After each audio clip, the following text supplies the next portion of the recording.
Congressman Paul, come on up. Hey, Nate. Good job. Congressman Ron Paul, ladies and gentlemen. Thank you. Hey, Jim.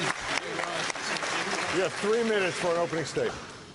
Thank you very much. Thank you for the invitation, and thank you for the format. I understand that we were supposed to address the subject of first principles. I've been trying to do that for about 35 or 40 years, and I welcome the opportunity to talk about first principles, because that's what America is all about, and the first principle for America should be liberty. And I think we've forgotten about that, and we now are run by a bunch of lobbyists and special interests, and we have forgotten about liberty. But Thomas Jefferson was very clear about liberty, and he told us where liberty came from. It came from our Creator. It didn't come from our government. And if we believe in liberty, we have to also understand exactly what our revolution was all about. Because the contest then at that time was against tyranny, as all history has been. Tyranny versus liberty. We had the best taste of liberty ever. And we had the freest country and the most prosperous country. And today it is slipping away. The last 100 years, I think it's been slipping away, and it's a real challenge. But the founders decided that liberty was the cause, and it should be the cause of all political action. And for that reason, they wrote a document that was not perfect, but it was really the best ever written. And it was designed for the purpose of indicating how to limit government. So the Constitution was written for the sole purpose of limiting the federal government, and that's what it should do. And the business was supposed to be left to the people and to the republic. I do not like the word democracy. The founders didn't like the word democracy, and we're supposed to defend our republic, which means personal liberty and limited government. But what did they put into the Constitution? They put some very precise things into the Constitution, and a lot of it has been distorted. The General Revenue Clause is grossly distorted. We have to revisit that to make sure that people don't use that to endorse the welfare state. We have to look at the Interstate Commerce Clause and not use that as an excuse to regulate everything in and out of state and intrastate. We ought to look at the Necessary and Proper Clause in Article 1, Section 8, because that's been grossly abused. We ought to look at things like Article 1, Section 8 that tells us what we can do and can't do. And maybe we'd quit going to wars without declaration wars if we really understood these issues. But more importantly than maybe all of them, because it is the litmus test on restraining government, and that is our founders detested the idea and understood the danger of allowing governments and central banks to print money out of thin air, because that it is guaranteed that government will spend too much money if the politicians know that there's somebody always there to print the money. That is the reason it's in there. No gold, only gold and silver can be legal tender. If we believe in liberty and believe in the Constitution, believe me, we would understand exactly what has made America great. Thank you very much. Thank you. Ron, let's keep that train of thought going. And again, thanks for coming. The federal government now has a lot of control over education, health care, transportation, energy, banking, our financial institutions. If you were president, what would you begin to downsize, eliminate, redirect to states? What are the programs at the federal level that we need to get out of the federal government? Well, that's a difficult question, because that's a long list. I'd rather you give me the list of one of the things we should keep. Yeah. That would be a short list. Well, let's flip it around then. What should the federal government be doing? Well, we should have a system of sound money and property rights and contracts. We should have a judicial system. We should have a government and a defense of this country. That was not meant to be for the states, but not a heck of a lot else. We weren't supposed to have 100,000 federal bureaucrats who carry guns. People are supposed to carry the guns, not the bureaucrats. So, no, I think everything should be up for grabs, and it should be grossly reduced. And both parties have added departments endlessly for the last 5, 6, 7 decades. And that's why freedom is not the issue anymore. It's tyranny, it's big government, and we're trying to struggle to hang on to this. But I think we're in a desperate state of affairs because it's slipping by, and with the economy in shambles like we have today, I think we're in much much bigger trouble than a lot of people realize. You mentioned the Federal Reserve, and you and I have worked on the idea of an audit. It's bringing out a few things that we didn't know. They apparently are printing a lot of money, buying our own debt. What is the solution with the Federal Reserve? Do we need to return to a gold standard? You talk a lot about sound money. Exactly what would you do as president? Well, the president has a limit to what he can do because the Federal Reserve was created by the Congress. It could be restrained by the Congress. It could be eliminated by the Congress. But the most important thing is for the people to understand the business cycle. Who causes the business cycle and how do we get into recessions and depression? And that has to do with the Federal Reserve. So you can't wave a wand and get Federal Reserve. Even I, who have written about and talked about the Federal Reserve, I don't say close the Federal Reserve down in one day. But I would like to at least see competition.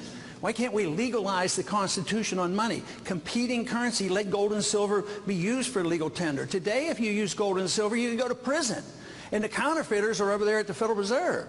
So what we need, and you join me and Steve as well on auditing the Fed is very important. I mean, what we found out, even though we didn't get the audit, we passed it in the House but not in the Senate, but what we got in the audit was that we found out in the bailout, the Fed was involved with $15 trillion passing out to their buddies, 1/3 of it going to foreign banks. I mean, this is such an outrage. It's bigger than the Congress itself. So it has to be reined in. And at certain period of times in our history, Jefferson got rid of a central bank, Jackson got rid of a central bank. And when the issues of money goes before the people, they always vote for sound money because it makes sense to say, why should the politicians be able to spend at will and then just print money when they need it? And then they wonder why we get into trouble. So yes, we have to take the Fed on because it does cause the business cycle. If you want to understand recessions and depression, you have to understand the Federal Reserve System. Ron, as you know, the president's going to call us all in this Thursday and give us another speech on creating jobs. What would be your jobs plan? Well, what you need to do is repeal about 70 years of bad economic policy, which isn't all that easy because we follow Keynesian economics, and Keynesian economics teaches that you need to spend more money. No matter how much debt the people are in debt and the government's in debt, they advocate just more spending. So you have to reverse that concept. No, we have to do a lot. We have to repatriate our capital. When you have a weak currency, capital leaves our country. So we've been issuing the reserve currency of the world, so our dollars go out and buy goods and services, so our jobs go with it. So you have to change that. So it's a monetary issue. But you also have to look at the tax code. You have to, you know, everybody's talking about cutting a little bit on the capital gains. I want to get rid of the capital gains tax and get rid of the income tax, shrink the size of government. Believe me, you would have the jobs then. But of course, it's not going to be easy because half the people in this country, they sort of like receiving your money, and they're not going to go away easily. But what it's going to lead to is the destruction of our currency and the bankruptcy of the country, and that's going to be much worse than somebody withstanding a cut. But you have to change that. You have to change the regulatory code, the tax code, the monetary system, and really, I believe you have to change the foreign policy because that's a drain. All great nations fail because they spread themselves too widely around the world, and we've done it as well. Well, let's take the last minute and just give us your perspective of foreign policy, what needs to be changed. Well, I would take the advice of the founders, and I would take the advice of George Bush when he ran in the year 2000. No nation building. You know, don't be the policeman of the world. He was highly critical of Clinton. So I would say that we should have a foreign policy of staying out of entangling alliances. I mean, why should we cheer on the entangling alliance of NATO and the United Nations? Here look at the mess we're in Libya today. So I would say we should be out of all those international organizations. We should defend this country, but it would mean bringing our troops home. Yeah!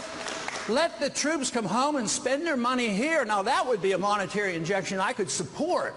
But no, we're subsidizing the welfare state of Germany by paying for their defense and Japan as well as South Korea. Representative King. Thank you, Ron. I'd like to shift just a little bit and pick up on something I've been anticipating that Jim DeMint would ask, and that would be, I know you're on the record, balanced budget amendment. What conditions would you support in a balanced budget amendment? Well, I don't want any chance that they would raise taxes to balance the budget. So, and I support the general concept of a balanced budget amendment, but I emphasize the spending side of the equation, that we have to cut the concept of government, the appetite for big government. But, and again, the balanced budget amendment, we should do it. Jefferson wanted to have it. They rejected him. But if you don't deal with the Fed spending more money than we spend, it doesn't accomplish anything. They, spent trillions of dollars more, so we have to deal with that whole concept. There's going to be a vote on a balanced budget amendment, at least we anticipate. And that balanced budget amendment is not defined in the bill that sets up the super committee. And so there is a balanced budget amendment that's on the calendar of the House that caps it at 18% of GDP, requires a supermajority to waive the balance, to raise taxes, or to, raise taxes or to waive the balance. Would you support a constitutional amendment that put those conditions in it? Assuming you think that's, a restriction, a good restriction. Yes. Yeah, I would lean toward doing that, but I don't think there's enough restrictions on there because I think there's a fallacy in our GDP. Because, if we rebuild a lot of buildings because we have hurricanes, the GDP goes up. So the GDP is not a good measurement of economic growth. But no, I would certainly, most likely I would support that, but I don't like the GDP approach because it's a deceptive economic term. Let me, Robert Rector of the Heritage Foundation released a study a year and a half or so ago that identified 72 different means-tested federal welfare programs, 72. And I'm pretty confident no one could list them from memory nor describe how they work. How would you address this welfare state that America has become? Well, it's going to be difficult unless we change the attitude of the people because we're living now with a third or fourth generation that have been taught that entitlements are rights. And liberty and rights don't have anything to do with entitlements. Entitlements means that you can take somebody else's money, and the government's there to redistribute it. So you can't do it. You have to do, waste, fraud, and abuse. We have to do whatever we can, but that's not it. It's the philosophy of the entitlement system. But every time, so often when we think about the entitlement, generally we think about, somebody's going to get food stamps. Well, let me tell you, the big entitlements goes to big corporations. That's where that's where a lot of the money goes. You have to look at everybody who gets a check. And a lot of corporations get special benefits and checks, so that whole idea of redistribution of wealth has to be challenged. But any program that you can, chisel away at, I think you have to do it. But that's the crisis we face because we've witnessed it already. Every time you go and make a little cut, some of our state governors try to make cuts, and there's a lot of dissent. A lot of people get very angry over it, and we have to be prepared for that because the financial crisis is going to get a lot worse. By next summer, the big tax is coming, and that's going to be the inflation tax because we have fallen back on this idea that we can spend and print money, and the devaluation of our currency every single day is being devalued sharply. And if you look at its relationship to gold, you realize how big of the trouble is that we're facing. I just concede to your points on currency and the Fed, and then go to the welfare state of this again. And I would pose this question: that there's data out there that shows that 47% of the households don't pay federal income tax, 51% of wage earners don't pay federal income tax, with 72 welfare programs out there. So if you could fix the Fed, are the rest of these a problem, and how do you really address those so that it's effective? Well, I would say that when people ask me that half the people don't even pay taxes, I say we're halfway there. But no, I know you don't want me to talk about the Fed, but it's the Fed that causes the deficits and the entitlement because we don't have to tax people, we don't have to borrow the money. Everybody knows that if Congress runs up these debts, the Fed is the lender of last resort. They're the creator of the money of last resort. So you can't address entitlements unless you look at the monetary system. Okay, well, all right, I want to go another step.